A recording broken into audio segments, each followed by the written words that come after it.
Olá! O ministro Alexandre de Moraes, que faz coisas que até Deus duvida, em recente conferência, 2, 3 dias após a prisão do deputado Daniel Silveira, afirmou o seguinte, eu vou ler porque é uma citação que está entre aspas, devo ser rigoroso.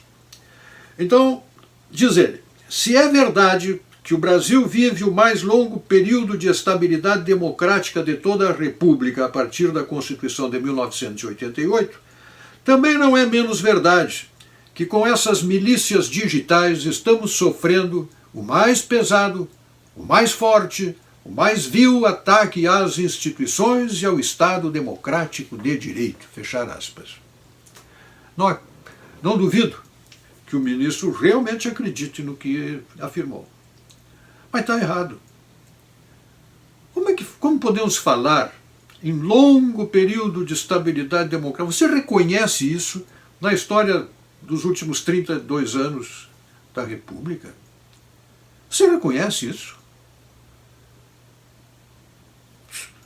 Mas é uma instabilidade permanente, ministro. 2 impeachments no meio do caminho, para dizer o mínimo, ou o máximo, os pontos mais agudos, mas esses 2 impeachments no meio de um permanente mal-estar institucional brasileiro, de péssimas relações da sociedade com suas instituições, de escândalos, de suspeitas, de agravos, de instabilidade econômica, de desconfiança interna, de desconfiança externa, as bolsas de valores, ambulâncias paradas à porta, se poderia dizer, simbolizando isso, à beira de um ataque de nervos. Estabilidade. Vamos falar sério sobre as coisas. Não há essa estabilidade no Brasil. O Brasil convive com crises permanentes, porque a causa geradora das crises, que é um problema institucional brasileiro, não é corrigido, é deixado de lado. A gente passa pela crise, vai à frente, a vida continua. A fila anda. E daqui a pouco uma outra crise, praticamente com a mesma causa, e assim vamos, surfando crises sobre crises, escândalos sobre escândalos, prejuízos sobre prejuízos. Essa é a realidade desse período. Aliás, essa é a realidade da nossa história republicana, que não parou de se reproduzir depois da Constituição de 1988. Ao contrário, a partir de então, a sociedade brasileira talvez tenha adquirido mais consciência sobre a natureza, sobre o tamanho e a gravidade dos problemas com os quais convive. Se o ministro fosse fazer uma análise correta da realidade, ele precisaria não ficar nervoso, como ficam ele e seus colegas, com a malquerença da sociedade.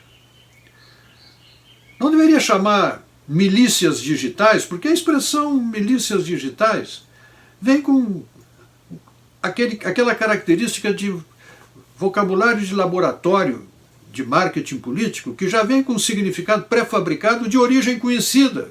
A gente ouve a palavra e já sabe de onde vem quem está falando.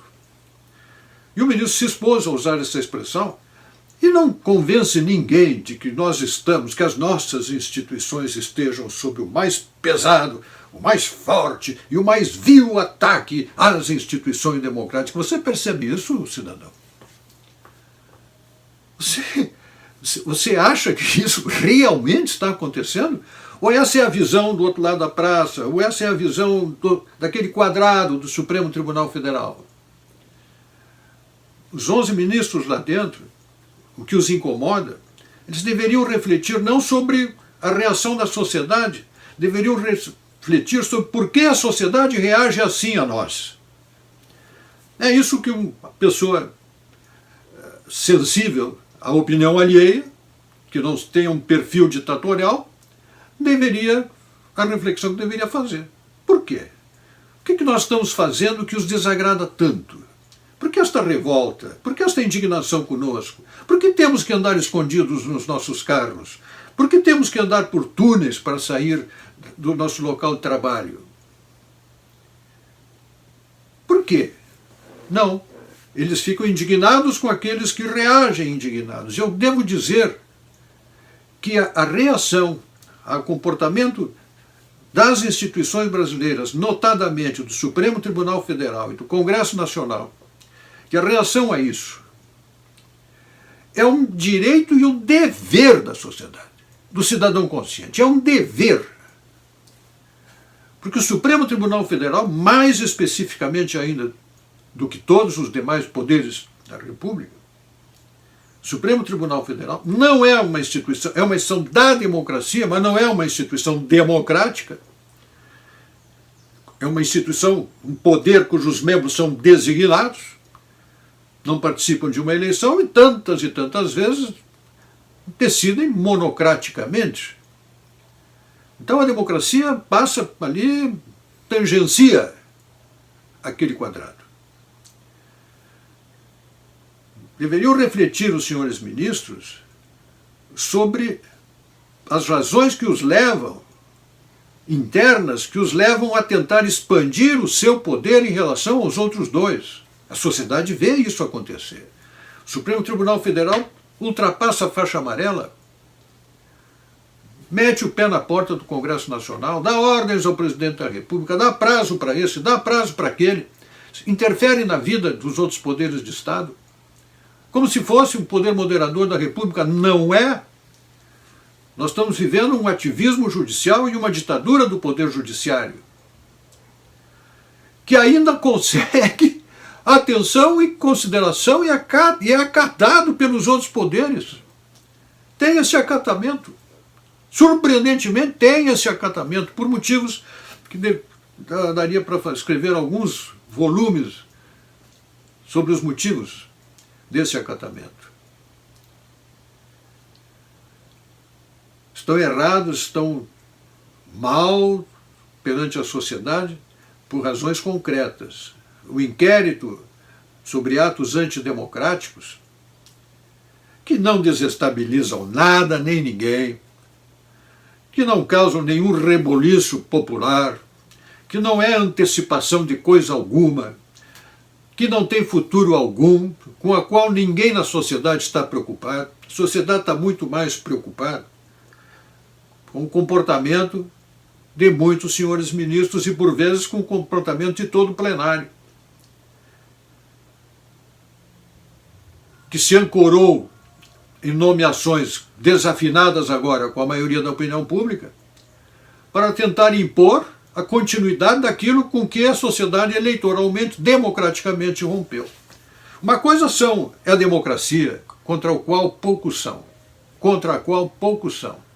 Outra coisa são as instituições da democracia, que são um meio, mas não são um fim em si mesmas. E essas podem ser revistas, podem ser modificadas, podem ter sua estrutura alterada. Quase toda a estrutura da Constituição brasileira pode ser modificada, mas pelo poder do outro lado da praça. Fazer isso na marra, impor o seu querer, constitucionalizar o seu querer e constitucionalizar o seu não querer, como vem acontecendo e vem sendo feito dentro do Supremo Tribunal Federal, é errado e a população percebe, a população não quer isso para o seu país. Eu vou voltar a esse assunto para falar daquelas ondas, né, e o que está ficando para trás, que é a causa principal de todas estas crises que o Brasil vive. Pense nisso. Meu nome é Percival Pugina, eu quero o meu país de volta, não largo a minha ponta da corda e não quero que o Brasil retorne pelos maus caminhos nos quais já andou. Se você aprecia esses vídeos, se você acha que as informações que aqui presto, que a leitura que aqui faço dos fatos tem utilidade para você, inscreva-se no meu canal do YouTube, marque ali a sinetinha para ser avisado quando eu disponibilizar um outro vídeo, marque o seu positivo, o seu negativo, expresse a sua opinião, serão ambas as posições bem-vindas. Obrigado pela atenção de todos.